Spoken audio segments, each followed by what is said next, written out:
Avant de commencer cette capsule sur les biais cognitifs ou comment vendre sans presque rien changer, je voulais faire une parenthèse sur les techniques de mentalisme que tu vas apprendre dans Brands. Il y a deux types de mentalisme. Celui que tu connais qui consiste à faire des tours d'illusionnisme, c'est-à-dire des trucages pour créer des illusions qui échappent à nos sens. Et puis, il y a le mentalisme basé sur la psychologie et la déduction. Bien entendu, le mentalisme que j'utilise dans le domaine de l'entreprise est basé à 100% sur la psychologie et le fonctionnement du cerveau.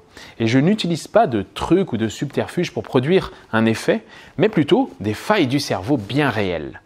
Le cerveau est un organe complexe, certainement le plus complexe. Le cerveau est d'ailleurs le seul organe qui a réussi à se nommer lui-même. Réfléchis bien à ça. Et son fonctionnement est donc très particulier. Pour te résumer les grandes lignes et les dernières avancées des neurosciences, l'idée qu'il existe un cerveau gauche et un cerveau droit, un côté pour l'artistique, la créativité, et puis l'autre pour le calcul, la logique, etc., un côté chaud, un côté froid, est totalement faux. Ceci est une idée reçue qui date d'une vingtaine d'années, mais on sait aujourd'hui que l'ensemble des zones du cerveau fonctionnent en corrélation et interaction permanente, suivi de processus cognitifs spécifiques non catégorisés. Un biais cognitif, c'est donc un mécanisme de la pensée qui cause une déviation du jugement. D'ailleurs, le terme biais fait référence à une déviation systématique par rapport à la réalité. C'est ce que j'appelle une faille du cerveau. Ce sont des moments où l'inconscient prend le dessus sans que nous nous en apercevions, instants pendant lesquels nous ne sommes plus les maîtres ou nous devenons vulnérables. Par exemple, là je suis en ce moment sur l'île de la Réunion. Si je te demande, qu'est-ce qui est le plus dangereux ici, un cocotier ou un requin ?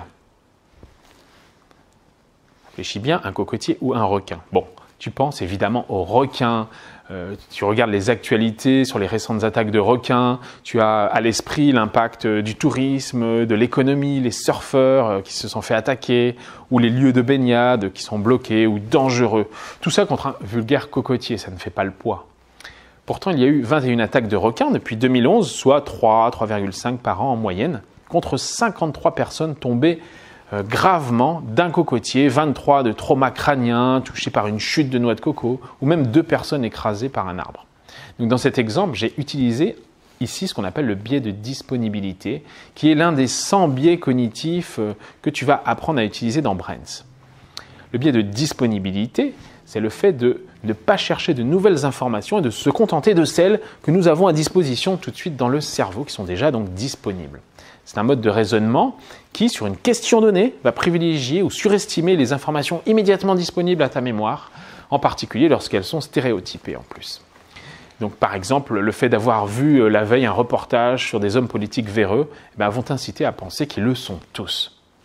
Une autre manifestation du biais de disponibilité, c'est lorsque tu vas entendre une rumeur qui est répétée de nombreuses fois. Cette rumeur devient donc l'information la plus disponible et c'est celle que tu vas être la même de plus à croire, même si elle n'est pas d'ailleurs logique ou fondée sur des faits réels. Alors comme tous les biais cognitifs, le biais de disponibilité n'est pas conscient et se manifeste très rapidement sans que tu puisses t'en rendre compte la plupart du temps. Tu connais sûrement cette blague que font les enfants basée sur un autre biais qui s'appelle le biais d'association.